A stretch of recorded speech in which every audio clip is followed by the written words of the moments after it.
Voici Diane, elle est commerciale, tout comme Laurent et Mathilde. La journée commence par une réunion hebdomadaire du suivi commercial. Aujourd'hui, mauvaise journée pour eux, les ventes sont en baisse de 10%. Et Arthur, le directeur commercial, n'est pas content, forcément. Mais c'est pas possible. Du coup, Arthur a invité Alexandre du marketing pour réfléchir ensemble sur de nouveaux concepts. Mais les brainstorming, ça dure. Et les réunions s'enchaînent et sont longues. Très longues. La dernière réunion est enfin terminée. Il lui reste juste le temps à Diane d'appeler son premier client de la journée. Coup de chance, c'est une grosse commande. Bravo! Je suis vraiment trop contente. Le problème, c'est qu'elle a vendu ses produits à un client japonais. Et les normes sont différentes au Japon. Elle cherche des informations à ce sujet dans les dossiers partagés, mais elle ne trouve rien. Elle envoie donc des emails à ses collègues des filiales. En retour, elle reçoit une réponse négative et un message d'absence. À ce rythme-là, elle se dit que ce ne sont pas les Japonais qui lui feront atteindre ses objectifs. Ici, c'est Louise. Avec Yammer, elle se tient au courant de tout ce qu'ont fait ses collègues pendant la semaine. Elle découvre que Jean souhaite rentrer en contact avec l'un de ses clients. Grâce à Yammer, elle lui répond immédiatement. Sympa pour Jean. Tiens, les nouvelles offres marketing ont été mises à jour. Louise a une question, elle la pose directement dans Yammer. Arrivé au bureau, c'est un client qui lui pose une colle. Il veut personnaliser des produits et y mettre son logo. Louise poste un message pour trouver de l'aide. Louise, on se prend un petit café? Ouais, pourquoi pas. 5 minutes plus tard, elle a déjà reçu les réponses à ses questions. Pour le logo, c'est bon. Et pour l'offre marketing, elle peut envoyer une vidéo promotionnelle à son client. Louise est ravie et informe tout le monde.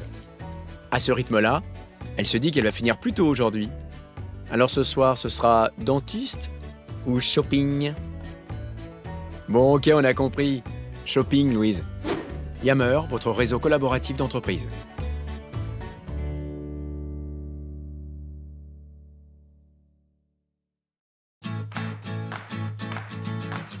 Savez-vous que cette personne passe en moyenne 50% de son temps à travailler avec des technologies du type Microsoft? Et demain, plus encore!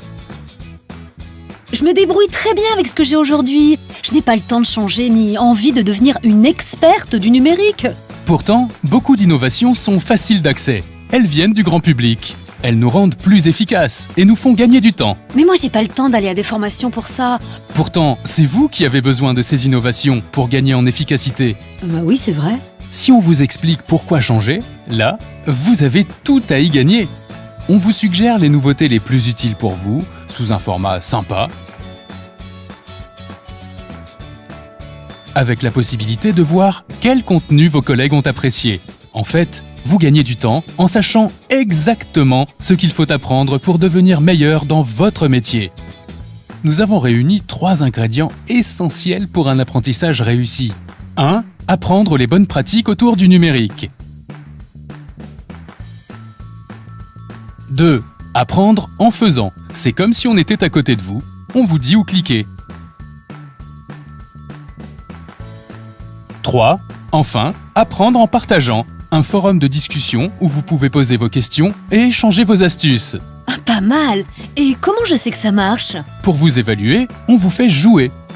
Vous pouvez suivre votre progression, celle de vos contacts et, évidemment, celle de votre entreprise. Cette méthode a déjà été appliquée à plus d'1 million de personnes. Là, ça m'intéresse. J'y vais comment? Soit par accès gratuit via votre compte Facebook ou LinkedIn, soit par abonnement, et tout est à votre disposition. L'apprentissage en ligne avec tout le contenu pédagogique Office 365 français et anglais. Les guides intelligents qui vous emmènent pas à pas dans Office 365. L'accès automatique avec votre compte Office 365 si vous en avez un. On y va?